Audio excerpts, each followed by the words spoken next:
Thank you all for coming, and I realized I had the graveyard shift because everyone has a hangover or is just sleepy, so what I would try to do is to make it as interactive as I can. I was really humbled yesterday by the first speaker, Antonius, and I was also very humbled by the keynote of Alan and Pete, because there are some real issues. No. It's fine. I will just put it. Okay. I'm not going to share you sad stories about Greece. I know there are lots of sad stories, but I want to present a solution. Not necessarily for the Greek problem, because I know the Greek problem is much too big to be solved by a thing called analytics. But I think analytics can start to solve some of the problems that Alan and Pete have been addressing. So what I will do today is to talk about the power of learning design. And I will talk about how the Open University UK uses analytics to make evidence-based interventions. And I hope that we will get some labs. Mark has already seen part of this presentation, but the data I have, Mark, is 4 times bigger than the ones I presented 2 weeks ago. So I will start with a picture of a boy. So who is this boy? Like my son. He looks like your son. Okay. Who is he? You. No, I wish it was me. I don't have his talent. Any other guesses? The Formula 1 driver. Sorry? Formula 1 driver. It's a Formula 1 driver, indeed. You're the first one to guess this. This is my second time that I do it in this particular way. And this is him. 1 month ago in Singapore. This bloke is 17 years old. He is the youngest Formula 1 driver ever, right? A year ago, he didn't even have a car. He passed his driver license 2 weeks ago, and he's competing in the most competitive motorsport in the world, and he's very successful. How can that be, that a boy who is 17 is so successful? Gaming. Oh, you've seen my presentation already. Good guess. Gaming is part of the answer, and another part of the answer, because it's amazing, in the Netherlands he can't even order a beer because he's too young, but he has a very good mentor, a very good coach, namely his father, who is a failed Formula 1 driver. Somebody who fails in life can be a very good example of what not to do.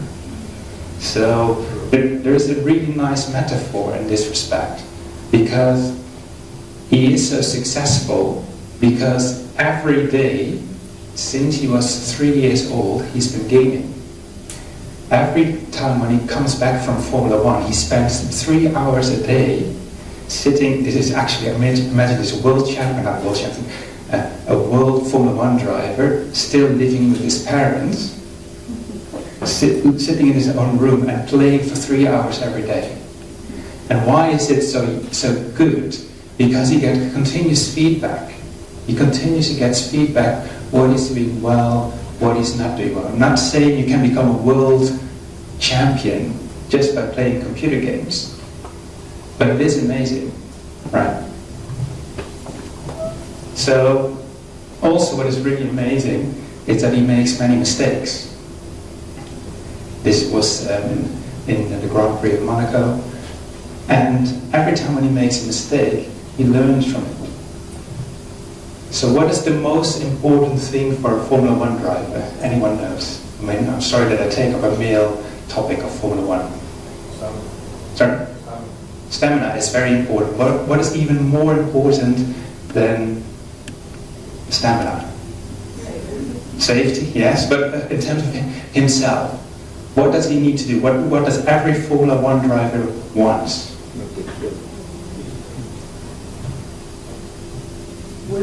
Winning, yes. But he drives the second poorest team in Formula One, so he's never going to win. Right? But what's the bare minimum you need to do in Formula One to win? To ignore some other things, to be risky. Yes, definitely. Change tires. What you always have to do is you have to beat your teammate, because your teammate is driving in exactly the same car as you have. So the interesting thing is, he is currently 10th in the championship with probably the third worst car in the field, which is amazing. And he has nearly 30 points more than another very young driver, Carlos Sainz, which is the son of a very famous rally champion. Right? Even more amazing is the fact that he has more points than two world champions, Jenson Button and Fernando Alonso. So does it mean that Fernando Alonso and Jenson Button are inferior to him? In a way, yes. In a way, it's yes. a team effort. Yes. Not just pride. And now I come to the real core while we're here. Why is it that a 17-year-old guy can beat two world champions? 16,000 hours of practice.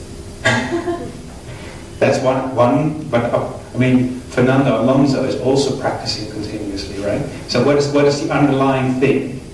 Why is it that McLaren, which is the most decorated team in the world, is currently last in the championship? Weaker reflexes. Sorry? Weaker reflexes. Weaker reflexes could be, yes. Any other guesses? Sorry? Yeah, but if you're a world champion, surely you must be able to win races, right? Why is it that two world champions are at the bottom of the list? The youngster is hungry. The youngster is hungry? I think the major reason is this.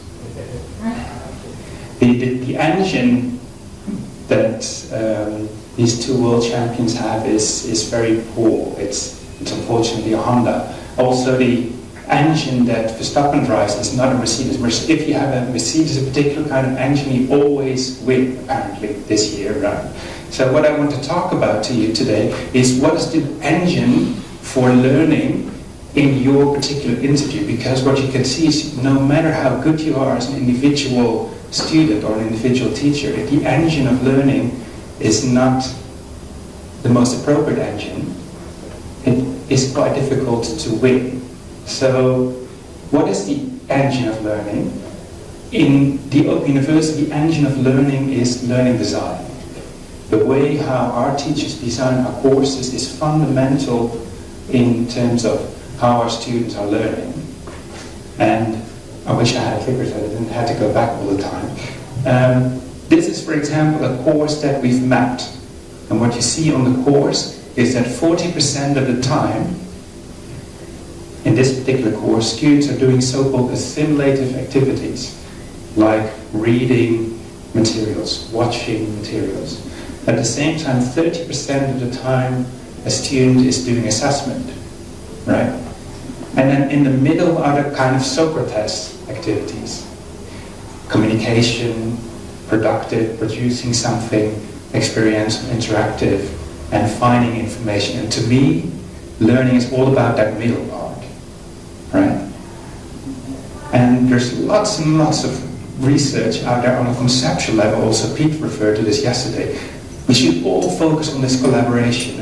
And I think Mark was saying his brand is even connected or connect ED. But there's hardly any evidence which learning design is actually the best, because we just don't know this. And that's where learning analytics comes in.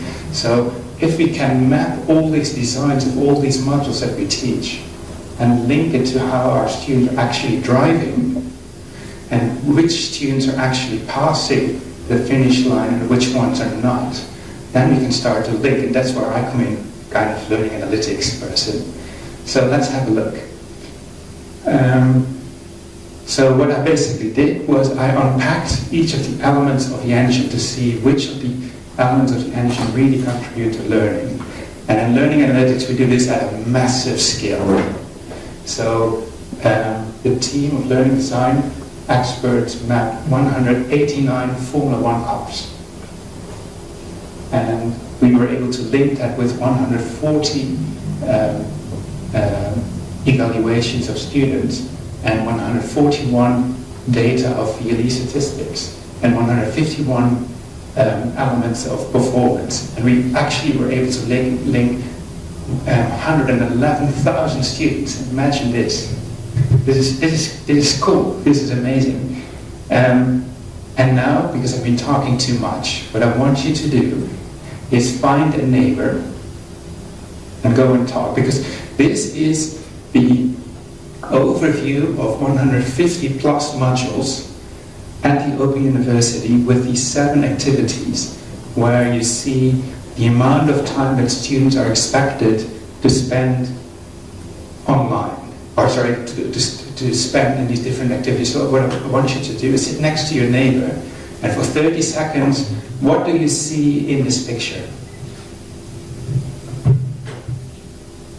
Go talk. What do you see in this picture?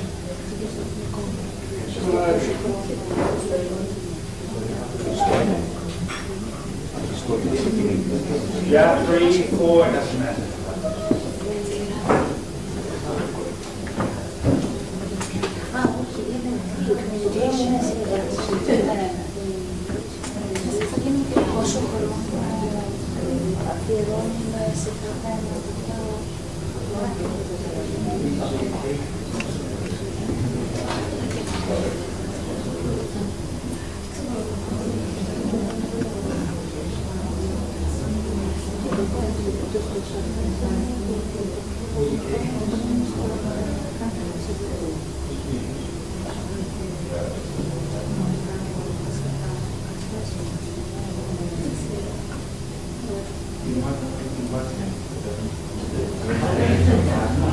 So the time that our teachers are expected the students to spend time on each of these 7 activities. So I heard some very good ideas already. So what do you see? What do you see in this picture? Well, actually, it's more traditional than expected. Yes, exactly. I mean, lots of chalk and talk. Many modules have just reading. And many modules, one even, module 57, has lots and lots and lots of assessment. Is this 21st century learning at the Open University, where lots and lots of reading, lots and lots of assessment? Is this really innovative connected learning? There are lots of modules who have no communication. Of course, they have a discussion forum, or a wiki, or whatever, but it's not an expected activity for the student to do. So just by visualizing this, you can see, well, there is an enormous spread of designs. When you talk about the Open University UK, what you basically say is there are hundreds of different designs. But how do we know which design is actually best? I have no idea. Is it not like IQ tests? Why? Yeah? Is it not like Yeah, IQ why? tests? Why is that IQ test? Because you actually measure first. This is the end of it. So they actually form a particular set of standards, which may not be the case in reality. Yes.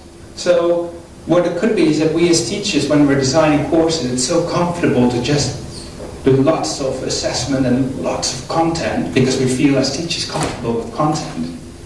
But do we want our students to be knowledgeable and intelligent, or do we also want to be citizens of the world? So let's have a look at how design influences how students are learning. So what you, for example, see here is I've readjusted the data based on levels. And what you then see is that there's fewer assimilative design, the more you get to postgraduate level, and there is more interactive stuff at higher levels. But in the first year, on average, 45% or 46% of our students just spend reading. You know, the Wikipedia is full of reading stuff. Why are we designing all these materials? So what we then found was, when you do so-called cluster analysis, you can find kind of 4 common threads of how teachers are designing courses, kind of 4 different engines of learning. One engine of learning is lots and lots and lots of assimilative activity. Another engine is lots and lots and lots of assessment. The third engine has lots and lots and lots of so-called productive activity, like painting or doing an experiment or writing a piece of reflection. And then the final one is what we call socio-constructivist learning, where there's lots of information seeking, lots of communication, lots of experiential learning. So what I try to do with my team is to see, okay, which of these 4 engines then leads to more engagement in the learning environment, so virtual learning environment, and which of these engines then led to more satisfaction and student retention. And now my question to you is, which of these 4 engines do you think leads to the best retention, to address Alan's question? Any idea? What is the Mercedes of learning design? Involvement. Involvement. So you would say socio-constructivist or maybe productive learning designs? Both of them. Both of them, okay. Well, perhaps the more traditional, let's say constructivist learning design, where you just read lots of stuff. Yeah, could be assessment. So let's have a look, because I like numbers. So the first question is, and this is the part Mark can now start to listen because he has already seen this. The thing that I've also now added in my analysis, because initially we had only 40 modules, now we have 151, we were able to control for other levels, like disciplines and module size, etc., etc., etc. So we can do some cool analysis. So let's first have a look. This is a graph, shows VLE engagement of students over time, over 40 weeks. And the y-axis, the number of minutes that students spend online. What do you see? What do you see in this graph? So you have socio-constructivist, productive, assessment-driven, and constructive. Do you see anything in the graph?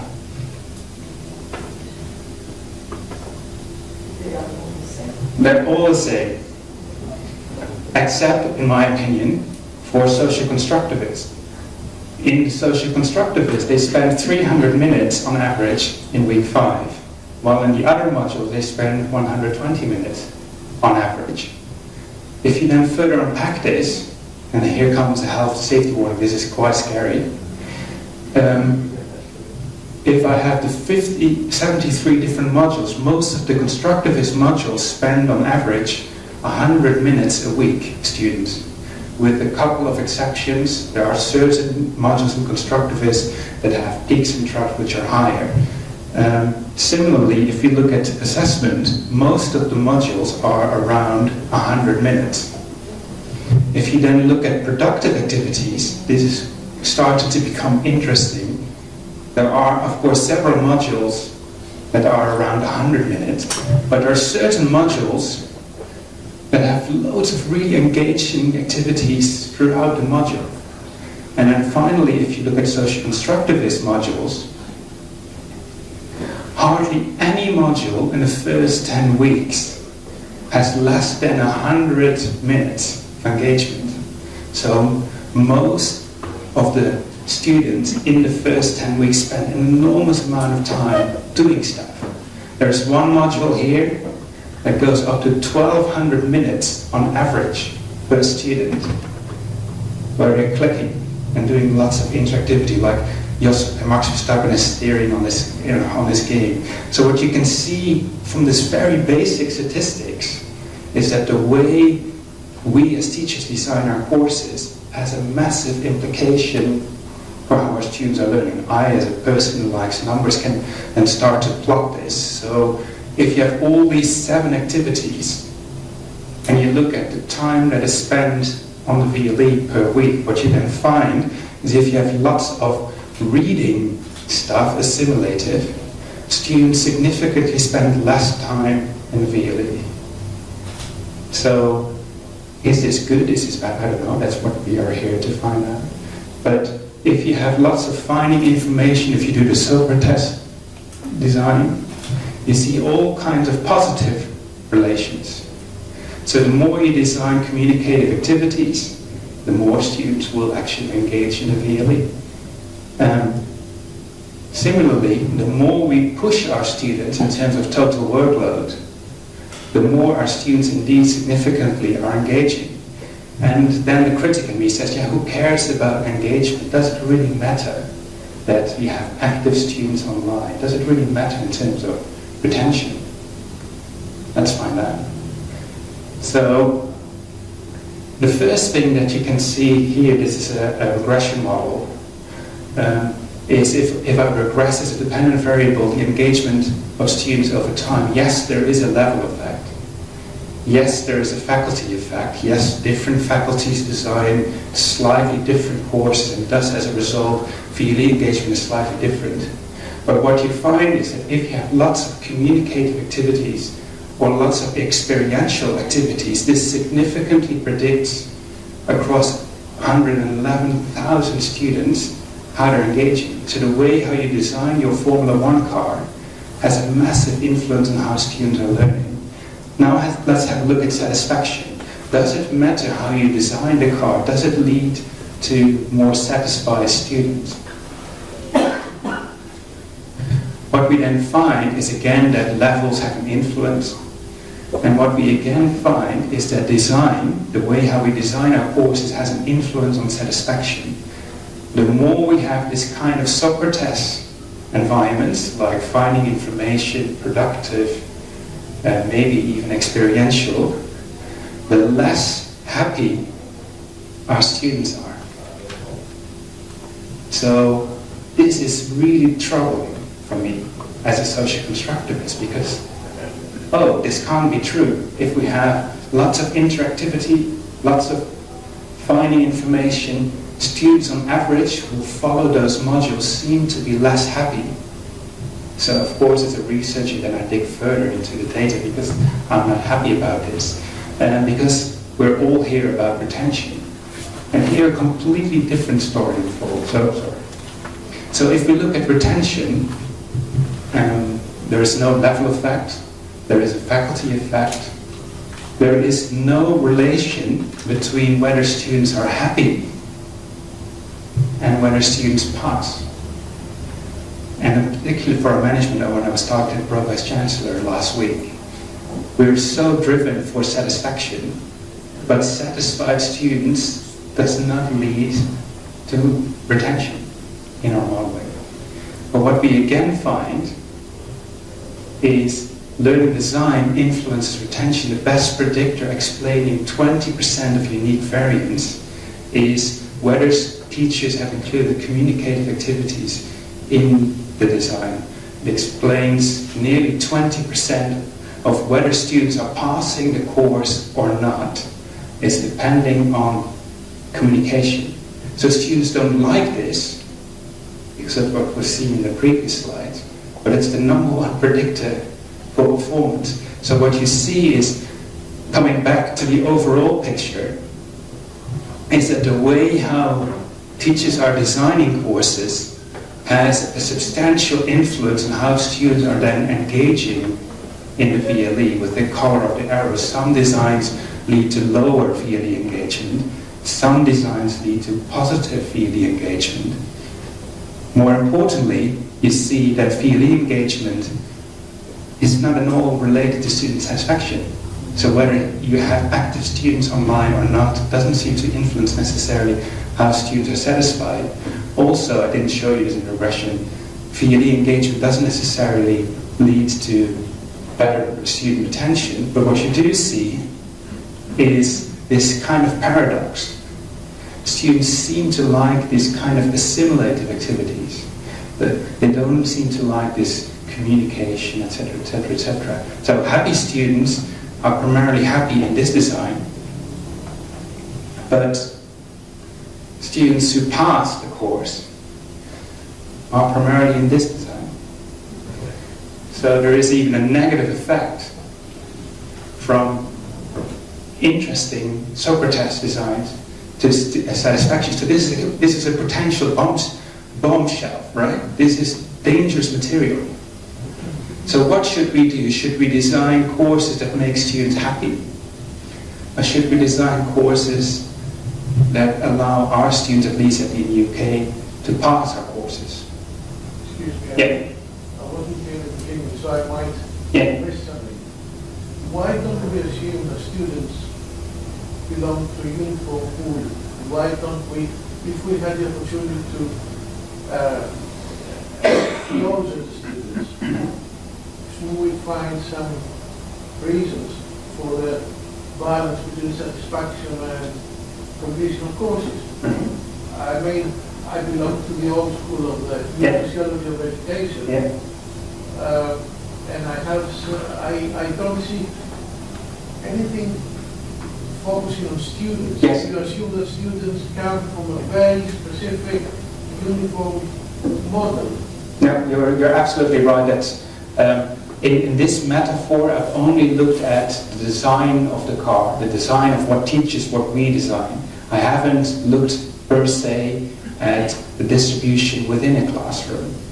So that's what I will hopefully do next. There will be some students who will do extremely well in the constructivist design who will not do very well in the social constructivist design. But if you take a kind of helicopter point of view, just looking on a course level, what predicts what, we do find a very strong relation. Even more, I think, and this is the message to our managers, is student satisfaction, at least at the Open University UK, on average only 20% of our students complete this. So 80% of the students are not completing this questionnaires. And given that also Alan was saying, half of our students maybe in the first year drop out, if we are only driving our management system based on student satisfaction, you're basically ignoring half of the students who are not successful. So this is a severe management problem in the sense that, okay, if we can, in terms of analytics, we can see that design has such an influence on how students are behaving and how they are performing. Shouldn't we tell our teachers? This is the next thing that I want to talk to you about.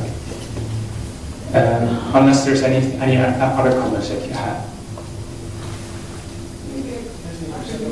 Yeah, okay, yeah. So, can we then actually help teachers to make them more aware of the way how they design courses? And can we make them more aware of, oh, if you design lots of assimilated activities, you might get happy customers, but you're significantly less likely to get good retention. Well, that's what we did. So what we provided, while Max Verstappen, sorry, I was talking about his dad, was we provided information about how they were designing courses. We provided also information in real time how their students were actually doing.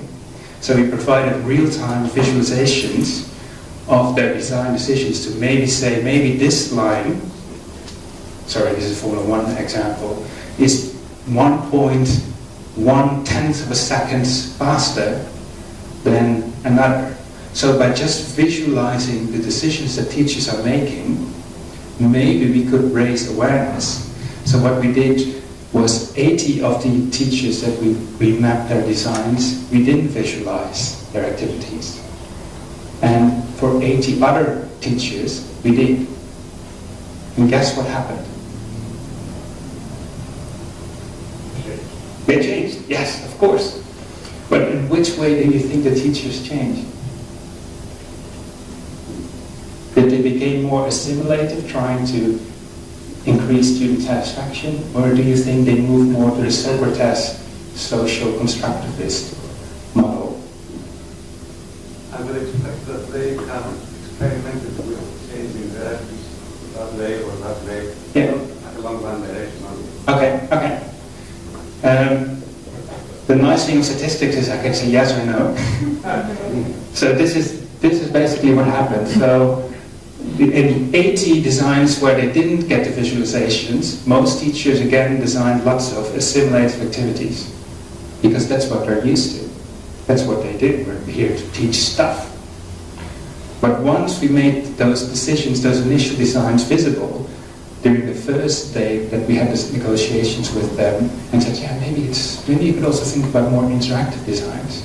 Eventually they started to change their racing lines and you started to focus more on communicative skills and starting to focus more on finding information. So again, what we're doing at Europe University is by making the learning design decisions visible to our teachers, at least we're getting them on board. The next step is, of course, showing these learning design decisions to our students, which is even more daunting. So how much time do I have left? Because I'm aware of time. 10 minutes? Okay. So how are we visualizing this to our students? So this is the second part of my presentation. So I think what I've shown you in the first part is learning analytics can really help you to see which designs lead to which behavior, and that this learning designs have a massive influence on performance. So how can we make teachers aware of this? So what I lead at Europe University is a large organizational change project trying to help teachers to use in-flight information of analytics. So not waiting until the end of the module when the module is finished, but showing real-time insight. So what we're working with, and I'm leading the Intervention Evaluation Framework, is can we provide visualizations? Can we have predictive modeling? Can we use professional development to help teachers in the Formula 1 example to see what they're doing, but more importantly, also provide tools to students to see where they are on this learning journey. So how do we do this?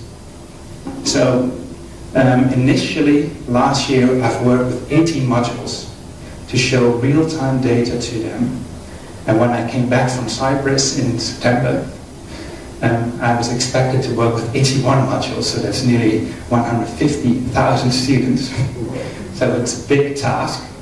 So what do we do with these modules? What we do is, if we have a module chair, and I don't know why on the figure it looks really nice, on this one it doesn't, is we bring different elements of data to the module chair. So we have data from the statistics office, we have learning design data, what I showed you previously, we have all kinds of predictive modeling, library analytics, VLE data. And what we do with these module chairs is on a bi-weekly, tri-weekly basis, we meet them and discuss what our students are doing.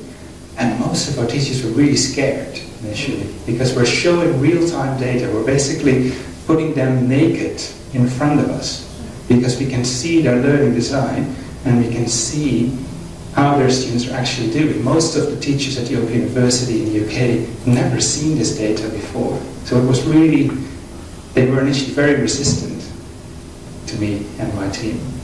But eventually we gained their trust. And eventually we gained their trust, and we provided all these metrics, and we then encouraged them to think about, okay, what can we actually do to change their design?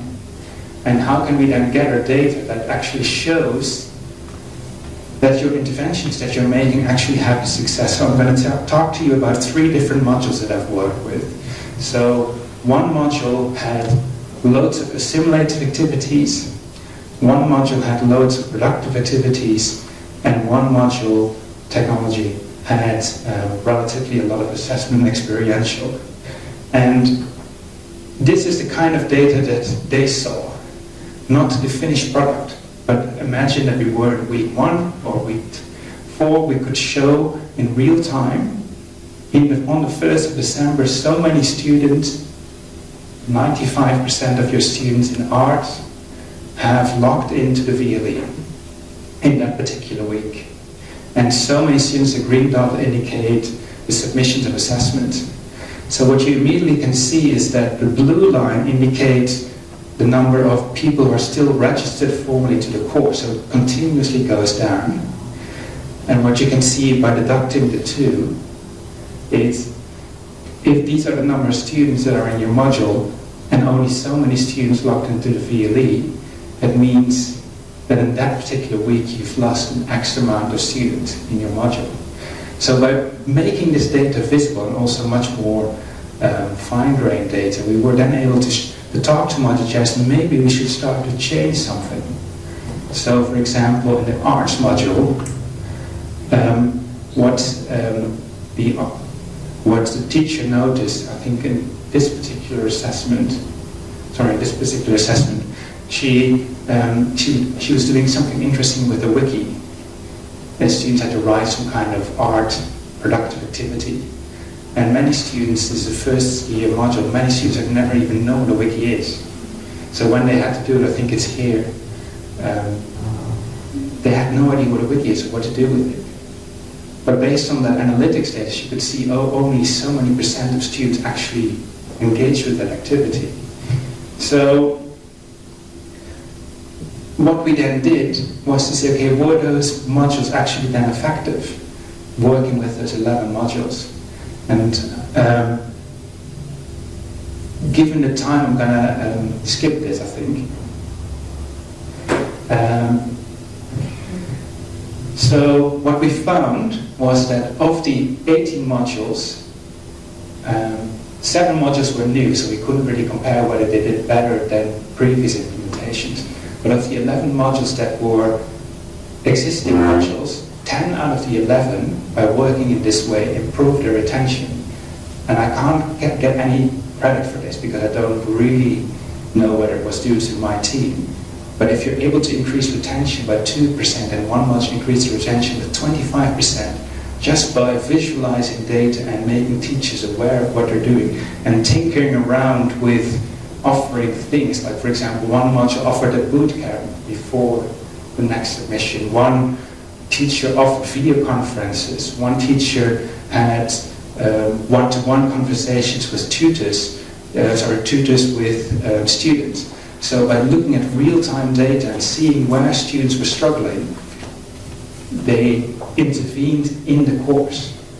So for example, the teacher here, the art teacher which I mentioned before when they had to use the wikis, in the intervention, she basically introduced a pre-wiki at the start of the module. And by introducing a pre-wiki at the beginning, students became aware of, oh, a wiki is not something to be afraid of, it's something that you can play with. So you can see in this particular instance that just by changing this learning design with a slight little twist, you influence your students. So coming to the conclusion, and I know I've been talking way too long already, is what learning analytics research shows is that learning design, how we design our course as teachers, massively influences how they are behaving in our course, whether they are satisfied with the course, and whether students are actually completing the course. And we as teachers have the destiny in our own hands, I think.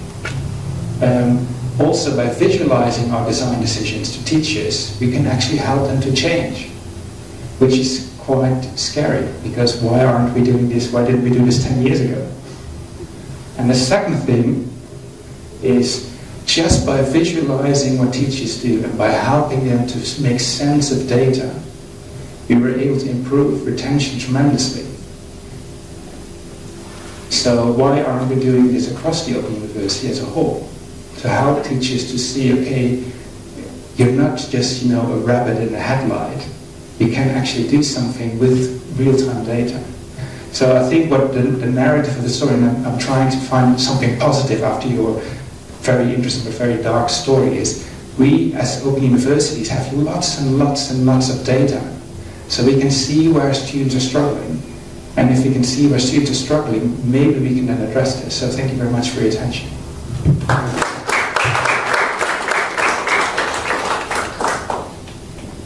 Can I have a comment? Yeah. It seems like that you're assuming that all online activity, or basically all learning activity, equals online activity. Is it really the case? I mean, when a student reflects on how to do it with homework, it's actually studying. Yeah, no, you're absolutely right. Also, I think more than half of the courses that we have at the Open University UK have a substantial offline component. So in the regression models, you could also see that VLE engagement doesn't necessarily predict performance. So it is indeed right, there's lots of informal learning happening outside the VLE. But again, what you see is that the way how we design courses heavily influences this and heavily predicts what students are doing, whether they're online or offline. So just making the design decisions of teachers visible, not only to teachers themselves, but also to students, might actually help. And in terms of the interventions, Without VLE statistics, we couldn't have made this intervention because you can't really see where students are struggling if they're reading a book. So in that sense, it's a little bit of a cat and mouse game that we're playing.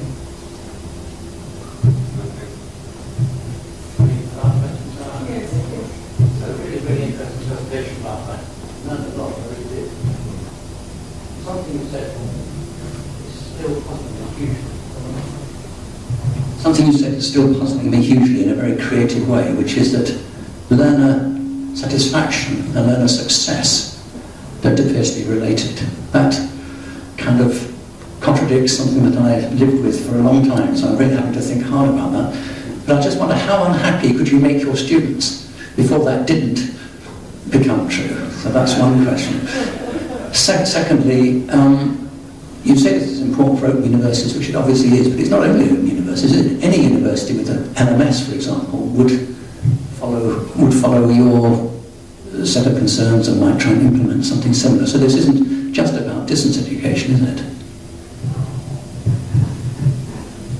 Of course, I mean, coming first to your second question, I want Open University to be a success, so let's not give away the secret recipe to them. Right. But of course, in their situation, it also holds that we know if you use more problem-based learning approaches, students are eventually more likely to complete, and etc. So we know from lots of literature that the way how you design courses has massive influence. But the unique thing here is that we were able to link the Open University having so much data, linking everything together. I think it's quite logical that satisfaction and performance are not related, because learning is hard. Most of the course I took as a student, or when I was teaching, I was an economics teacher, students hated my courses because it was difficult and hard. But 1 year down the line when I met them in a cafe, they say, oh, you know, I've learned so much from your course. But learning initially is always difficult. It takes time. Yeah, so we have this student satisfaction survey with 40 items. And the difficulty with satisfaction surveys is that it's measured at a particular point in time. And at the Open University, we only send out evaluation at the end of the course. But if you lose 50% of your customers halfway through, if they vote with their feet that they're not happy, yes, of course, the ones who eventually made it all the way to the end, yes, they are relatively happy that they made it through the end. But clearly there might be something wrong in the learning design before, and we're not interviewing those students. So it could be that we have very satisfied customers, but those are the hardcore survivors of the course. So, yeah, it's a catch-22. If we would get 100% return on satisfaction, maybe there is a relation between satisfaction and performance. But given that this is not the case, I think it's interesting. Perhaps that relationship is not linear, and then you can have a zero correlation or a negative correlation. Perhaps other factors come in, for example, motivation or prior knowledge or time pressure or things like that. And then you don't have linear relations, weak correlations, and perhaps the wrong conclusions. That's the nice thing with so much data. With 111,000 students, we can actually test for this. So there's not this issue. In addition, we have another paper where we looked at the key predictors of learning satisfaction with 200 variables of what predicts learning satisfaction. Happy to send this paper to you as well. And then again, we find that learning design characteristics influence student satisfaction. But we know that only 20% of our students are completing satisfaction scores. So what does it say? Yeah, so there's this inherent bias. Only the successful students complete student satisfaction, at least in the Open University UK. But what you want to know as an organization is the 80% who doesn't complete the satisfaction surveys, and the 50% of students in particular who drop out. Why are they not happy? Okay, thank you.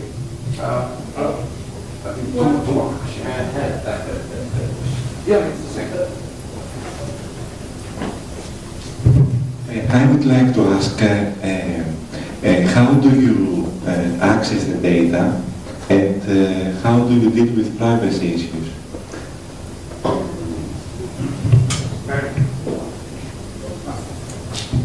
I think it's a very good issue, and probably my students will sue me in a couple of years' time in terms of ethics. There's lots of ethical issues with all this data. So we have an ethics framework in place to address these issues. I think we're the first university in the world to have an ethics policy in place for learning analytics. I think in 5 years' time I will be sued because we can see from our data, and this is a screenshot of our actual learning analytics approach, that there are students who we know are failing. And we know this, but we Dutch and Land, we're not doing anything with that data. So I think in 5 years' time I will be sued because our learning analytics data can show us that students are failing, but we're not doing anything. So in that sense I think it is a valid concern, but I think it's even a greater concern that at the Open University we know which students are failing and we're not necessarily doing something about it. Yes, we have student support, yes, we call them, but we're not using these insights to help the students. One question. About the student satisfaction you were talking before, that we consider the time of studies of the students, let's say 4 or 5 years maybe, sometimes 6 years. The levels of satisfaction that you are investigating, is it always the same from the early beginning until the end? Or maybe there are differences in between, or at the beginning, or towards the end of their studies? I am aware that I'm being recorded, so I have to be slightly politically sensitive. So we've measured learning satisfaction across those 600 modules, and we are able to compare it across disciplines and across levels, etc., etc. And what we find is that basically students across the Open University are in general very happy, 80%, 85% happy throughout. There's no decline over time. But again, my concern, that's I expressed to management, these are the 20% of students who survive, who are happy. What about the other students that are not making it? So in that sense, what I'm trying to say, and this is, I think, hopefully a plea, is let's focus on retention first. And in terms of expectation management, tell students, if you are following a different course like mathematics or economics, yes, it is hard, but eventually you will reap the benefit. Thank you.